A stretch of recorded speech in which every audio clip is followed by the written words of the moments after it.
Welcome to Newshour. Now, with talks due to begin on a minerals deal, Ukraine's war theatre is shifting with new military activity on both sides. Ukrainian forces have launched advances near Belgorod, while Moscow has reportedly massed over 67,000 troops near Sumy, raising concerns of a potential offensive.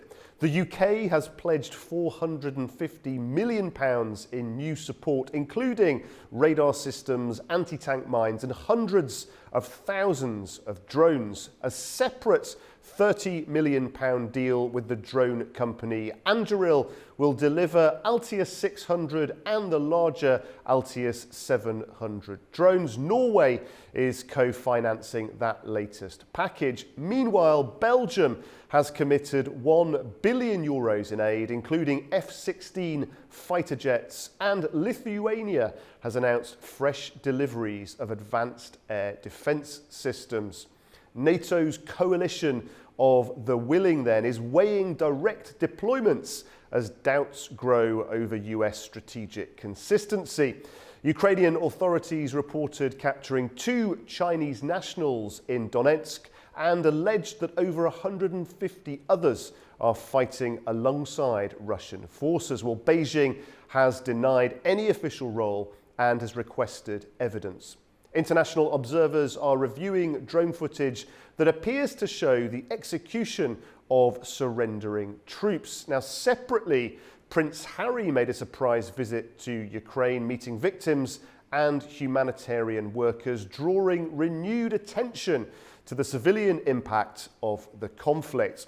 Well, first, let's cross live now to our correspondent in Kyiv, Will Denislow. Will, good to see you. Thanks for joining us from Kyiv.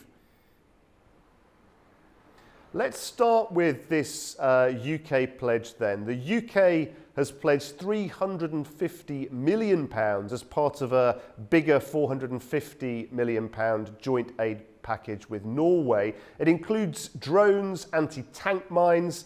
How is this significant increase in military support being received domestically? Well, Go, we've heard from John Healey, the UK Defence Secretary, who says this is all about putting Ukraine in as strong a position as possible. He says that we can't jeopardise peace by forgetting about the war. This will certainly be very welcome rhetoric here in Kyiv amongst Ukrainian officials, and we've heard much of the same rhetoric, especially considering we're seeing the US trying to broker this partial ceasefire between Ukraine and Russia. The message we've heard from Ukraine's President Volodymyr Zelensky is that more pressure is needed on Moscow, not less, for any kind of lasting peace to ultimately prove successful. Now, when it comes to this tranche of military aid provided by the UK, you mentioned drones. This is incredibly important on the battlefield. According to Ukrainian officials, some 77,000 Russian targets were hit by Ukrainian drones in the month of March alone. And Ukraine's president has said that what is critically important now and a priority for Kyiv today is air defences. So more military aid, especially when it comes to aerial capabilities, very welcome indeed. Now, Prince Harry's visit also attracts, obviously, quite a bit of attention. It was unannounced, though, and it was focused on wounded veterans. How has the Ukrainian public reacted to this trip, especially given his ongoing legal battles over security in the UK?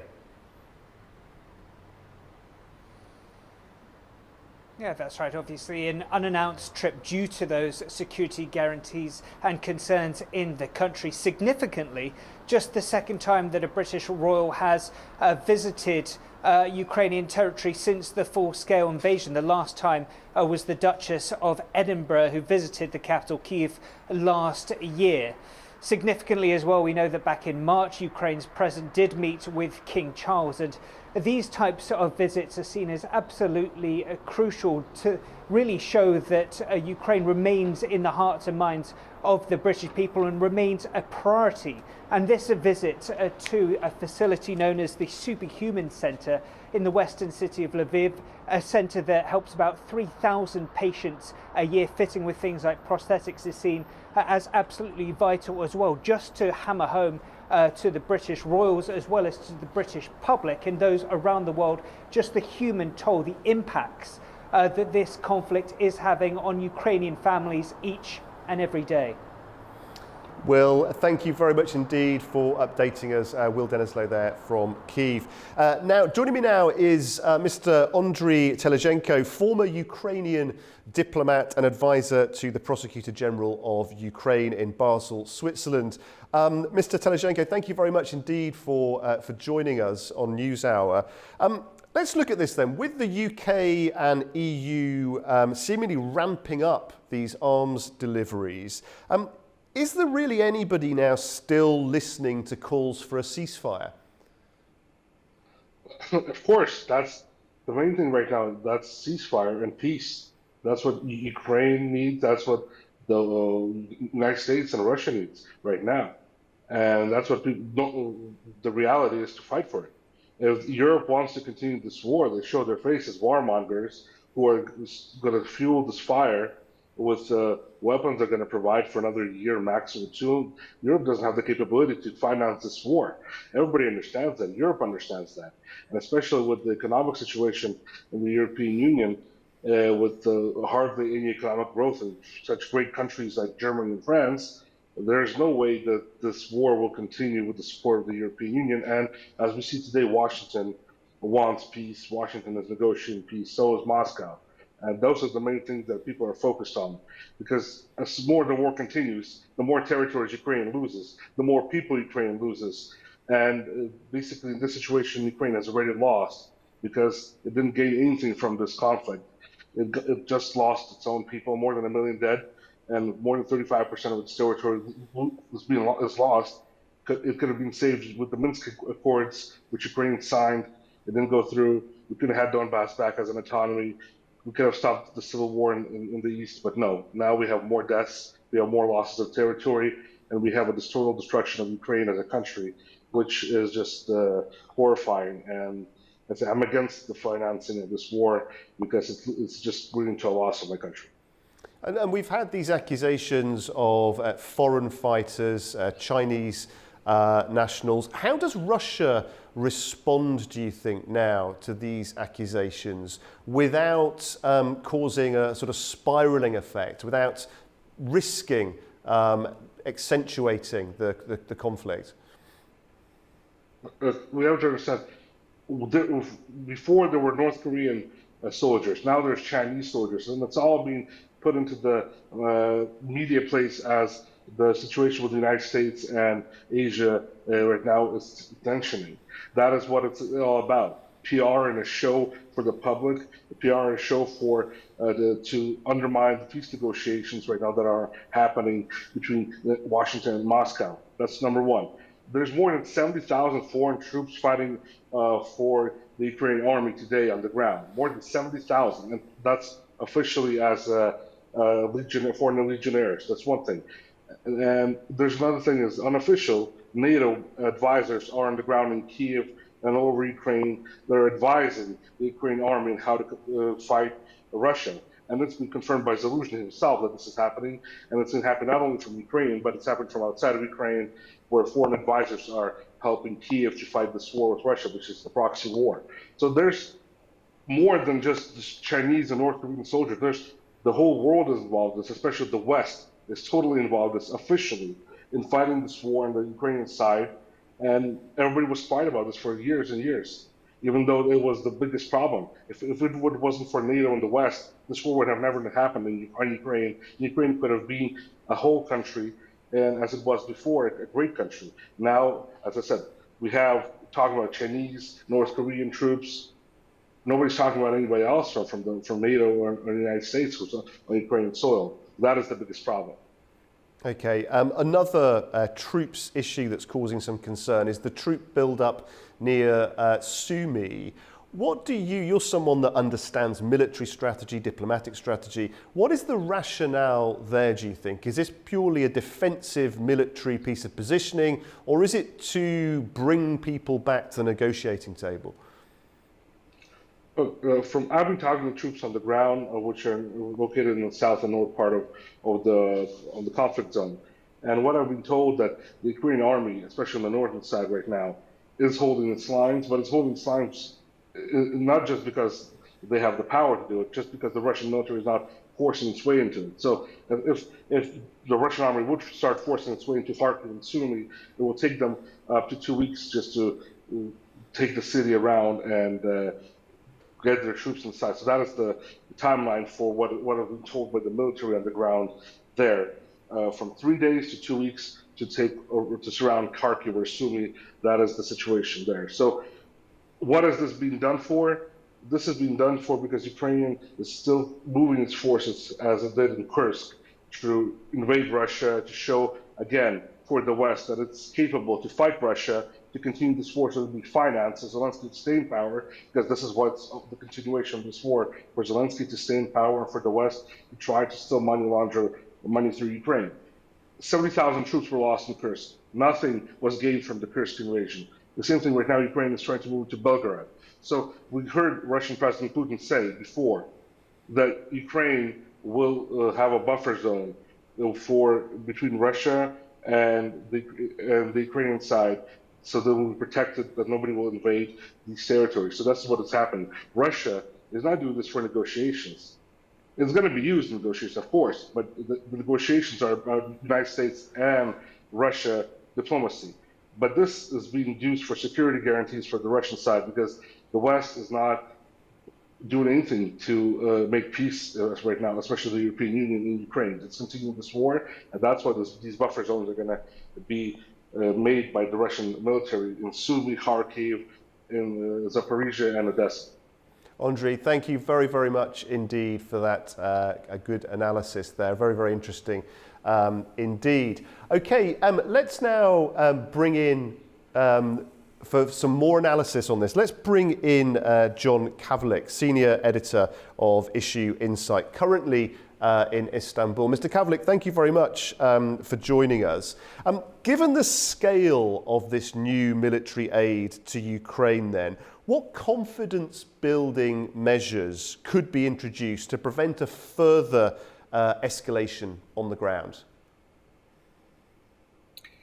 It's challenging to come up with a scenario that's going to make a demonstrative difference at this particular time. You have Steve Witkoff, who's President Trump's special envoy in St. Petersburg, meeting with President Putin today, and have the Ukrainians with a delegation in Washington today trying to work out technical details of their mineral agreement, which the belief is that will suffice for security guarantees and keep the interest of the Trump administration. You have what NATO members and the EU members are doing with putting equipment into Ukraine, and you have the Russian government seemingly interested in a ceasefire, but not ready to pull the trigger, so to speak, to actually implement it.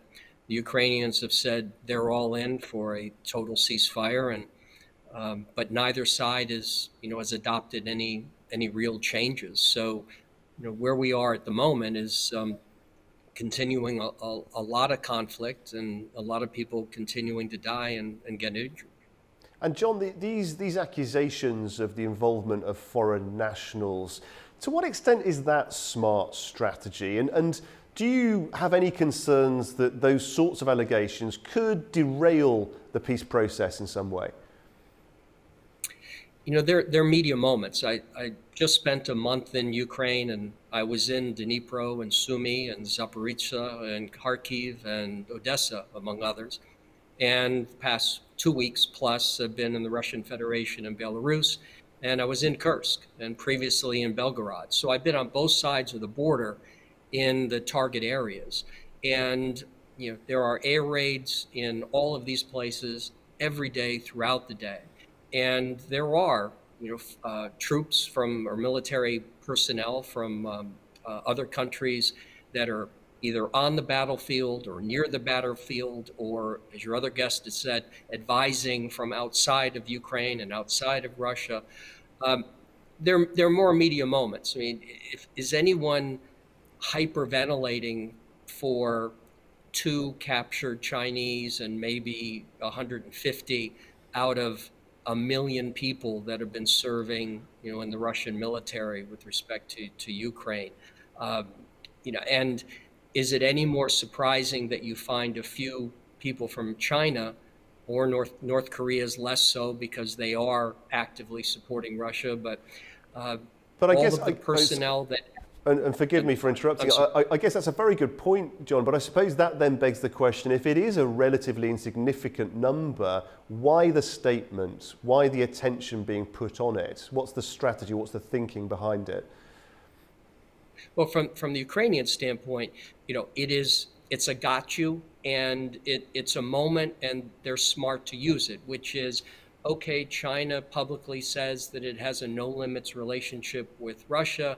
China has said that it's abiding by sanctions where it does. It's said it's not aiding the war effort directly, but pop up here, we've got these Chinese soldiers that we just happened to capture alive.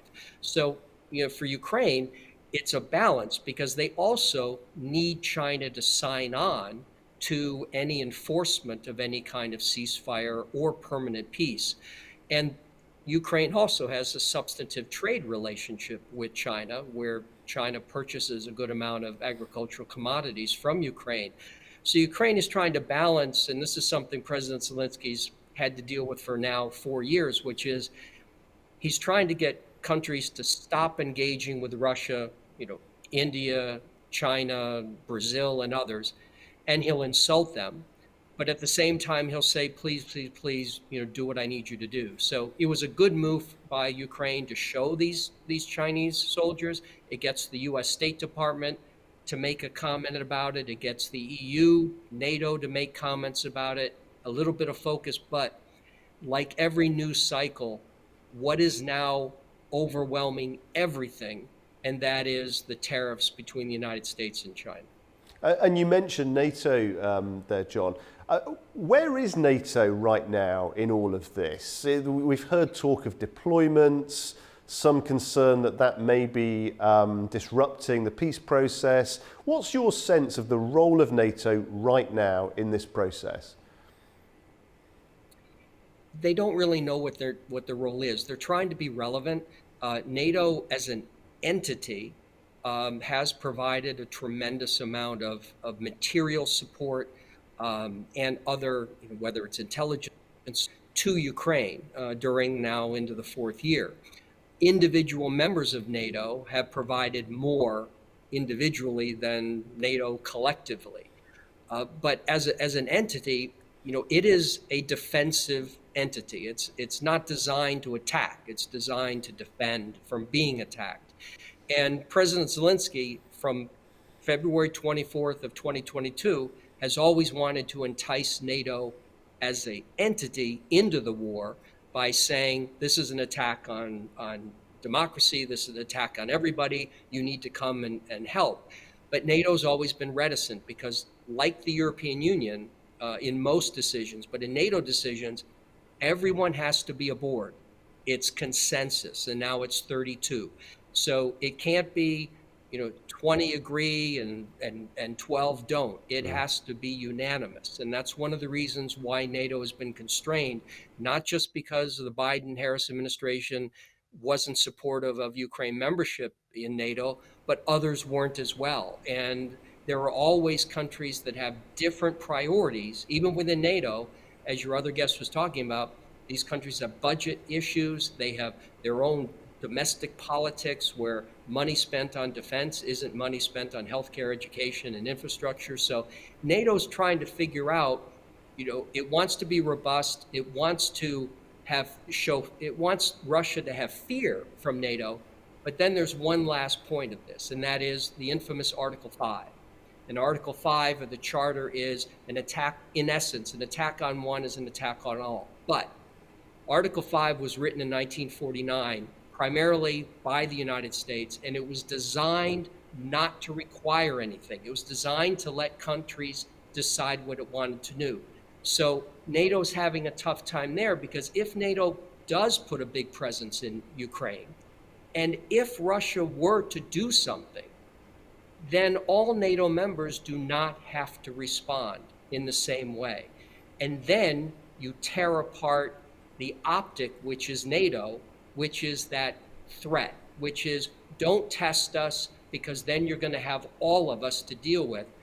Well, if they're put into Ukraine as NATO and the Russian Federation, the armed forces, does something, and then all of a sudden 2 or 3 members of NATO saying, whoa, we're out of here, all of a sudden the threat of NATO is falling apart. So people really just don't want to test it, and that also is absorbing NATO internally.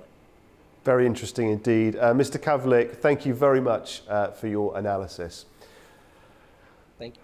Well, as we wrap up, the situation in Ukraine certainly remains tense, with military aid flowing in and troops on both sides on high alert. Despite calls for de-escalation, the path to peace is uncertain, and the coming days could determine whether diplomacy or further escalation takes the lead. Thanks for joining us here on NewsHour, and from everyone here in Baku, goodbye for now.